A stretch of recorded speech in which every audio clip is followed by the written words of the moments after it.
on reality TV, they were talking about me. You know what I mean? So Yeah. post career, a lot of doors open, and I've been taking advantage of that.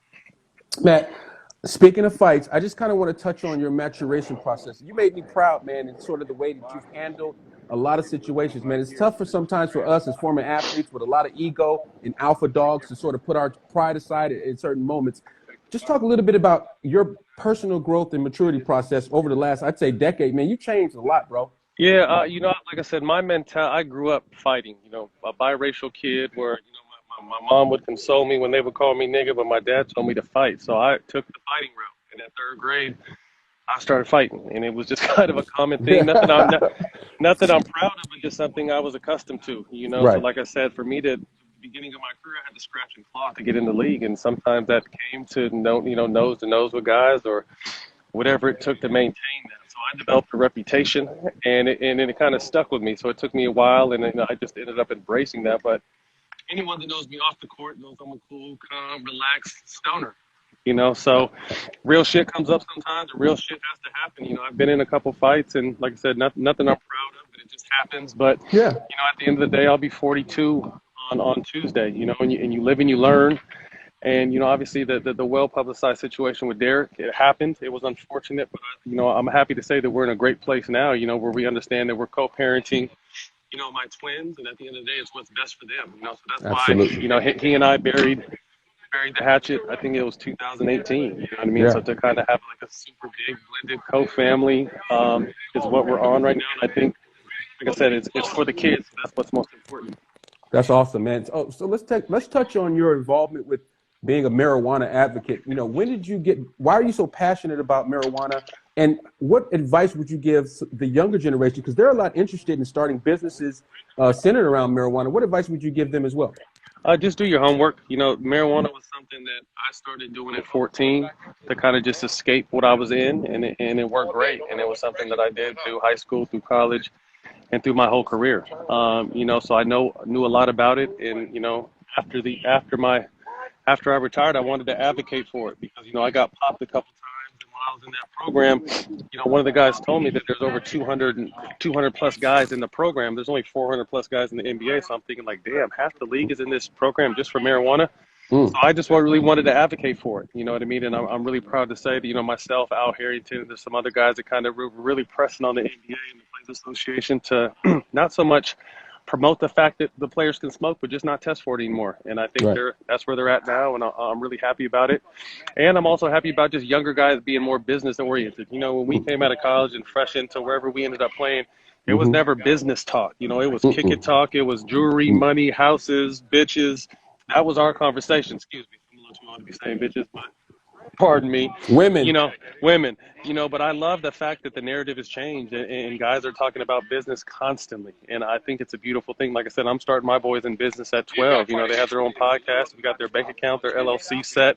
And it's just, like I said, it's a cool thing to talk about business now. And I love that, everything has progressed that way because it hasn't always been a topic of conversation. I'll tell you what, I love the things that you, Ray Young, Jelani McCoy are doing over at Clubhouse. I tune in whenever you guys are doing something. It's a wealth of information and knowledge that you guys are giving away free game. Switching reels, Matt, over to your involvement in social justice issues. You're an advocate for voting rights. You're against voter suppression. You bring light to a lot of social issues and injustices and inequalities that take place every day in America. My question for you, are we going to see you run for office anytime soon, brother? Yeah, I do try to speak for those who don't have a voice or those who don't have a platform. Everyone likes to say when I'm on my tangents, you got a bunch of money and you live behind gates, this, and that. And I do. And I was fortunate enough to make it out, but I speak for all those people that weren't fortunate enough to make it out.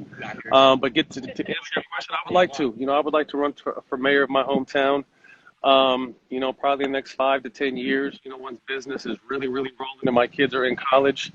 And, it's something I like to look at. And, so at the beginning, it was just more about being able to fix the community I came from, similar to what Kevin Johnson did. But I've actually got into policy a lot the past couple of years and learning day by day. And it's a lot, So my whole method with this is, we were never meant as black and brown people to have a voice, have a say, have a footing. So try to catch up on a lifetime or, 10 lifetimes of political policy. It most likely isn't going to happen. So to me, it's bite-sized pieces in this space. Continue to educate yourself, continue to, educate your friends, families, encourage them to get out and vote, because I think for the first time, the world is listening to what we have to say.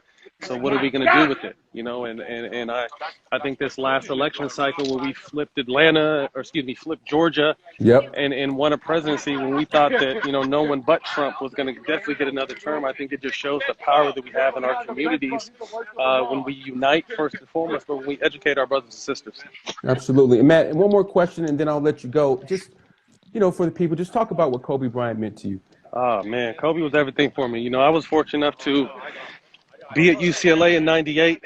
Obviously, he got to LA in 96, but he was always, he was young, fresh out of high school. So he was always up on our campus, walking around, playing in the men's gym. We'd work out after our practice. So I used to, go in and watch him practice. After we had practiced, I would just be blown away like, God damn, this dude's only 2 years older than me.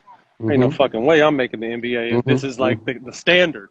Little did I know he'd be one of the greatest ever. But, so it went from admiration to me making the league and realizing that I've been watching him since, he got to the league. And, I always prided myself on defense. So I was just like, okay, well, shit, I'm going to have to guard this dude one day. So it went from that to just every time we would link up, it would just be a battle. Great offense is always going to beat good defense. I just wanted to make Kobe work every time. So if Kobe was going to score 30 on me, I wanted him to take 30 shots. If Kobe would pump fake me too much, he knows I was going to hard foul his ass. If he got by me, it was no easy layup. So, and I think he respected that about me. And all that kind of culminated in Orlando with the infamous ball fake. And that was a funny, crazy situation. We were both headed to the playoffs that year. The Magic and the Lakers had played in the finals the year before. And everyone was expected to happen again, and it was just intense going into the playoffs. And if anyone played against Kobe, Kobe is obviously one of the most physically gifted and skilled guys we ever seen, but he's also a mental giant. So he always tries to get an advantage any way possible. And he elbowed me a couple times and did some shit. So I was to the point where like, fuck it, we're about to fight, bro. Fuck all this basketball shit. So when the play happened, I promise you, Chris, it wasn't even something that I'm going to fake the ball in his face. Like literally my arms just did that shit. But, the crazy part that happened after that a lot of people don't know was free agency. We ended up losing in the Eastern Conference Finals to Boston. Lakers beat Boston in the finals. My contract's up in Orlando, so I'm actually talking to Pat Riley and D Wade about going to join their big three. They were forming the big three that summer. And I was all set to go right from Orlando, right down the freeway to Miami. And out of the blue, I get a call from a number that I don't have. And the people who know me, I rarely answer my phone, even if I know who's calling. But I just happened for some reason to answer the call that day. And it was Kobe, and I was like, who the fuck is this? He's like, that's Kobe. And so we get to back and forth talking, and at the end of the day, he's just like, anyone crazy enough to fuck with me is crazy enough to play with me. Do you want to be a Laker? And shit, I'm a California kid. My favorite team was Showtime coming up, so I'm like, hell yeah. And like, no bullshit, like 2 or 3 days later, I was a Laker. So that's really how me coming to the Lakers happened. And then from there, that point, we really became brothers. We were both going through a lot in our personal lives that first year, so we were hanging out, going to dinner, going out, doing stuff, and really just got a chance to know the man, outside of the Mamba and the father and, all the shit he was into. And like I said, really became a brotherhood and a real close friendship, so much to the point where, he's sending my kids shoes every time he drops a new release and was sending their team shoes. And it would be crazy because, he would coach Gigi in these tournaments, and I'm coaching the Twins. We're 2 years younger than Gigi. And, if we happen to be at the same tournament, he'd hit me up like, yo, what time the boys playing? We'd go back and forth. And I tell you, even if we played maybe 2 hours before, Kobe would show up. He would come, watch the boys play, say what's up to him real quick and do his thing. So I just feel I was really fortunate to see the other side of Kobe, outside of the Mamba. Obviously, I got to play against the Mamba and become a teammate with the Mamba, but to be able to know Kobe Bryant, the man, the father, the businessman, the husband, is what I really cherish. And, obviously gone too soon. Rest in peace to him, Gigi, and everyone else lost. And we definitely miss his energy on this planet. Definitely, truly one of the iconic figures of our lifetime. Matt, hey, I'll let you go, man. Thank you so much for joining us, my brother. And, hey, man, I love you. I'm proud of you, my brother. No doubt. Keep doing your thing, man. Definitely. All right? Congratulations with this, man. I love what you're doing, man. You just said, fuck it, I'm a hustling grind, and I've been catching every show, man. So let me know if there's any way I can help. And Thank you. Good luck with everything. Thank you, Matt. I appreciate you, my brother. No doubt. I'll talk to you soon. Right. Later. All right. Bye.